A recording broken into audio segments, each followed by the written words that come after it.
it's your girl. And today, we are going to be talking about something controversial.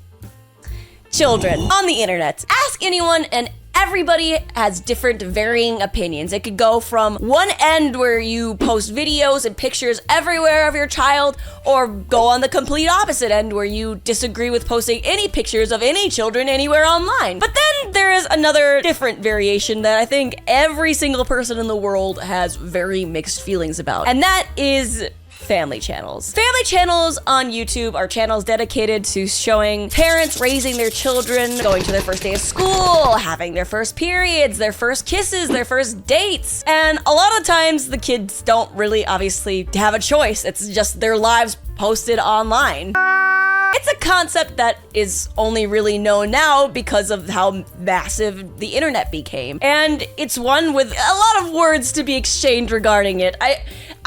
Yeah. So when I saw a manga about a woman and her own family channel talking about her experiences, I became very intrigued. And this manga is called Koudomo o Netto ni Chirasu no Sumi desu ka? Or Is It a Sin to Show Your Child Online? Now what really caught me was this manga is based on the author's life. And that's kind of what drew me. However, I was kind of baited because I only really found out near the end that it said semi-fiction, so I didn't really notice, or I don't know what's true and what's not true about this manga that I read. Either way, I was interested, I was enthralled, so I read it. But before we begin, I would like to give thanks to today's sponsor, Tokyo Treat! Tokyo Treat is a monthly Japanese snack subscription box that's delivered right to your door. And this theme is giving very Christmassy, which makes me wonder about this month's theme, because every box has its very own theme, and this month's theme is Very Merry Snackmas! Each box also comes with its very own booklet that details information on Japanese history, as well as all the information on every snack inside, including any potential allergies. Now for the snack. I decided to try the seasonal white chocolate crepe Kit Kats. I don't really like white chocolate usually, but after a bite, I adored the light sweetness of the white chocolate mixed with the crispy wafer. It was too good not to enjoy. And hey, you don't want to miss out on Tokyo Treat's exclusive holiday deals. You can subscribe to a multi-month plan using the link below and score a special holiday bonus. Or you can use code Sydsnap and get $5 off your very first box. There's no better holiday gift to treat yourself with or to treat to a loved one. Thank you again to Tokyo Treat, and now back to the video. Now the story begins with our main female lead, Azusa, who is a stay-at-home wife who also sometimes has a part-time job. Now she is trapped in a loveless marriage. Her husband treats her very badly. He's very much the kind of person that no matter what she does, he always has to kind of tear her down. But luckily, she has her daughter, Fuka. Now, Fuka is an elementary schooler who is 8 years old and just absolutely adores her mom. But Fuka is not the only thing that keeps her going, as she also has a DayTube. Obviously a YouTube. And on this DayTube, she uploads videos of her cooking and her recipes, and she's not very well known. She has about like 50 subs and averages maybe 100 views, and she's happy with that, honestly. She's content with just a few people looking and noticing and praising her because she's not used to that in her everyday life. Now, in these videos that she uploads onto DayTube, it's only showing her hands and her arms and just her cooking. It doesn't show anything else, not her face. But one day after school, when Fuka comes home, Azusa asks her to hold a plate of food that she just recently made, and she wants to take a shot of it for her DayTube video. And she does, and right away after she uploads it, people are like, oh my god, are those a child's hands? Oh, is she helping you cook? That's so nice. And her video starts doing a lot better. And seeing this uptick in views just really makes her happy. It just really warms her. So she notices, hey, people like content with kids. Let me upload more stuff with her help. So after that, every day after school, Fuka would come home and her mother would be like, hey, can you help, just show your hands cutting vegetables, just menial helping things, but nothing more than her hands. And people really love this. Her channel started to grow. And if you are a YouTuber, you know that kind of little feeling of when you see a video doing particularly well, there's a certain there's like this itch in your brain that just feels scratched. You feel joy. And her views started going from 100 views to 200 to almost 1,000. And when she sees these videos start to take off, she gets excited. Because not only does it make her feel validated and good, she realizes in a matter of time, she could potentially start to monetize her videos. Not only would she have to keep working a shoddy part-time job, but maybe finally she can leave her husband. And this is something that Azusa always played around with the thought of throughout the manga, even before this point, which is not much. She'd always bring it up. Like, even on the first page of the manga, she's like, really wish I could die right now. Just really not happy. Kind of want to die. And she attributes that because of how much her husband brings her down. Her husband, for example, would make a lot of remarks about anything she did. They could be having dinner and they'll be looking at a piece of tofu and their daughter will be like, oh, look how flabby it is. And her husband will look and be like, yeah, just like your mom, except, you know, she's right there. And it's not hard to see that he doesn't really like her. You don't really treat people that you like this. But the one thing keeping her from ever leaving him initially was knowing that, like, he was the moneymaker. He brought in the money. And she obviously only had a very small part-time job. So if they were to divorce, she didn't know how she was going to take care of her daughter. She didn't know if Fuka would even be able to be with her because she had no money. She thought maybe my husband might just take her and I'll never get to see her again. So her ultimate goal in the end became wanting to get a livable wage off DayTube. Now, in order to get monetization on DayTube or YouTube, you need to have at least 1,000 subscribers. So she threw herself into her DayTube channel. Every day would be constantly making content with Fuka non-stop. She even started putting Fuka in the videos, but mosaicked her face so nobody could really see her and see what she looked like. But Fuka at this point was starting to feel a bit worried because, you know, she sees people on YouTube, she sees people, you know, you become popular, you can become really well known. And she was worried that she was going to end up being bullied at school. However, her mom was like, no, that people can't even see you. This is just a small channel. Like, nobody's gonna find you. You're not gonna end up being bullied, I promise. And Fuka was like, bet, let's keep going. It was during this time when her channel was really starting to gain traction that one day she had to go to her part-time job because one of her coworkers just couldn't come in and they needed somebody. It was the weekend and her husband was just like, ugh, I had plans today, now you're going to work and I have to take care of our kid. And Azusa was like, oh, I'm sorry, I don't know what you do. Maybe we can go out somewhere afterwards. Who knows? However, when she came back after working all day for a long time, she came home and realized Fuka's all alone. So when she asked Fuka, like, hey, where's your dad? Did you step out to the kombini really quick? She's like, no, he actually left not long after you did, after he looked at his phone and he left his phone here and he looked really worried. So she's like, huh? So she looked at his phone and she realized, this motherfucker's been cheating. The first text that came up was, oh, I miss you. I really want to see you. I need to see you right now. And just like that, he ran out and left their daughter home alone all day. This 7-year-old daughter. She's a child. You know, she's not gonna be able to eat or, you know, do much without the help of a parent. So the fact that he kind of just left her says a lot. Now, I don't know why at this point she couldn't just be like, huh, well, I got proof that he's cheating. And in Japan, if you catch your husband cheating on you with somebody, you can approach the woman that your husband is cheating on you with and ask for compensation money. That really could have helped a lot, but she didn't do that. I don't know why. Instead, she's like, bet, this just more lights the fire under my I need to make my YouTube channel more successful more quickly because I need to get out of this marriage. So she decides to invest in equipment. She gets a better camera, a camera stand, better lighting, and her channel was growing, okay? She had no worries about potentially not having enough to buy all this equipment because she's doing pretty good. And she knows she's about to be monetized. She doesn't need to worry anymore because money's gonna be rolling in. And after trying so hard, finally she gets to 1,000 subscribers and she makes it.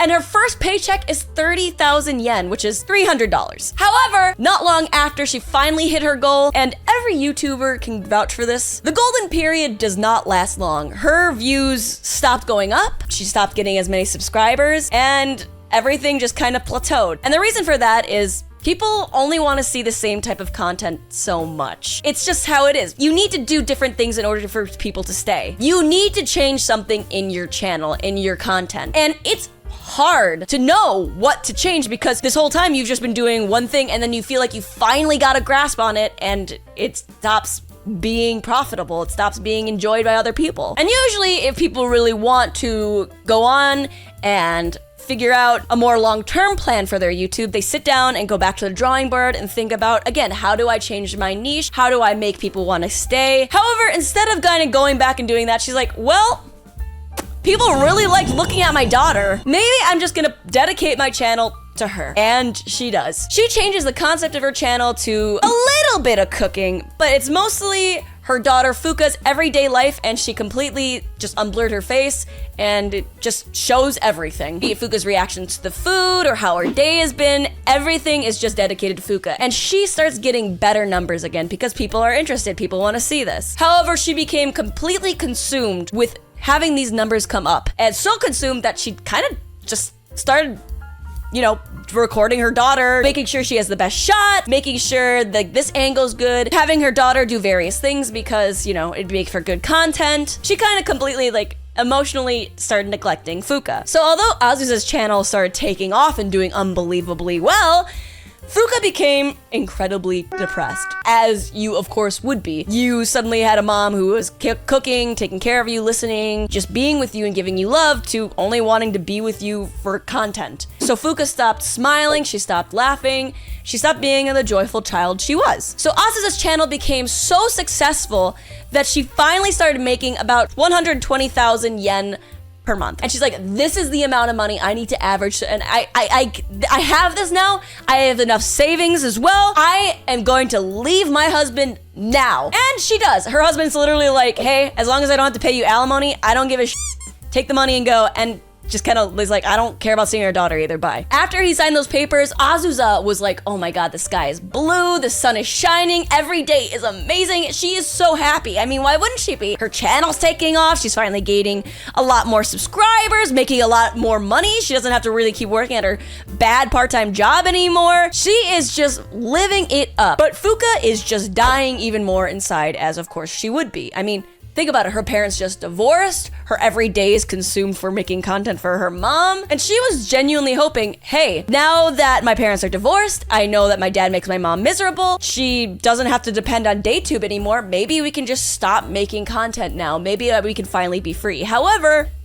it actually just it just began. Because not long after Azusa's husband signed the divorce papers, one day at night, her phone starts blowing up because their channel just got recommended by a very famous DayTuber, and she is suddenly getting so many more viewers, so many more subscribers, and she doesn't know what to do with it, but she's so overjoyed and wants them to stay. So she starts uploading videos of Fuka's baby pictures, Fuka's baby videos, like her learning to walk, and she starts framing every video, capturing Fuka's everyday normal life. That became more of the appeal of the channel than anything regarding cooking, or even Fuka and cooking. It was just completely 100% all about Fuka and her life. Honestly, at this point, it was giving Truman Show, especially when she started making videos with her baby pictures and showing the world like that. Like, that's weird to me, but okay. And one of the saddest points for me at this point was Azusa's channel is blowing up. She's got, like, I think about 10,000 subscribers now. And in Japan, that's a lot. And Fuka ends up getting bullied at school. People start throwing things at her, leaving cruel notes, and she doesn't really even have anybody at school anymore. She's just completely isolated and alone. Oddly enough, in the manga, it was this point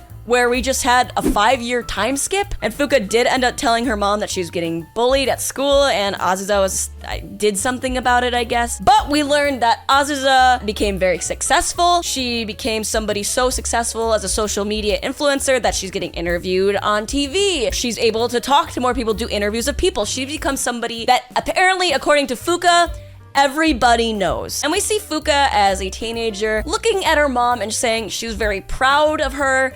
She's come from like having no money to like being someone so successful, so wealthy. However, you can see her start to reminisce and think about the times when she was with her mom. Before DayTube, before all of this, just somebody who, although was sad, focused on her, who loved her because she's her daughter. And she says she really wishes she could see that woman again. And the final panel is we find out that for Fuka, she herself became a separate YouTuber and one day hopes to surpass her mom. Now for me, that felt like a roller coaster, a gut punch, because it's like, this is something that's all encompassed your life and it really shouldn't have. Why should something that your mother had decided to do become something that, you know, is all you really know? Listen, I don't know if how much of this is real. I don't know if this is all real and very little of it isn't. It's just like some small details here and there. I'm sure this ending is fake.